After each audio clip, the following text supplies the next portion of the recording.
আসসালামু আলাইকুম। আজ অন্তর্বর্তীকালীন সরকারের সমাপ্ত। নতুন সরকার শপথ গ্রহণ করছে। আজ থেকে আর কোনো অন্তর্বর্তীকালীন সরকার নাই। কার কাছে কেমন লাগতেছে, কার কেমন ফিলিংস হইতেছে আমার জানা নাই।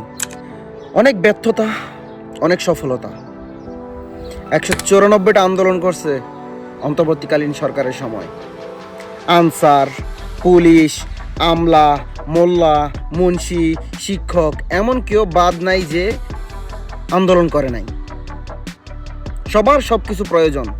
আমি যখন ডক্টর ইউনূসের বিদায় ভাষণটা শুনতেছিলাম, তার ভিতরে আক্ষেপগুলো সকলের প্রতি ভাইসা উঠতেছিল।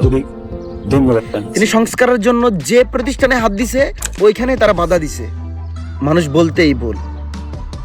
সবকিছুর ঊর্ধ্বে ওইটা অন্তর্বর্তীকালীন সরকারকে ধন্যবাদ দিব একটা কারণে। এই যে আমরা বাক স্বাধীনতাটা পাইছিলাম না গত 1-1.5 বছর, ধন্যবাদ।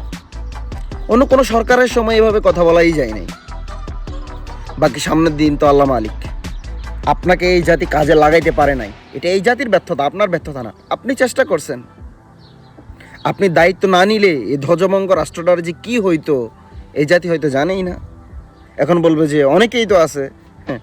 সবাই দিয়ে যদি সব কাজ হইতো তাহলে আর নাঙ্গলের বদলে ট্রাক্টর আসতো না। Just watch and see. আল্লাহ হাফেজ।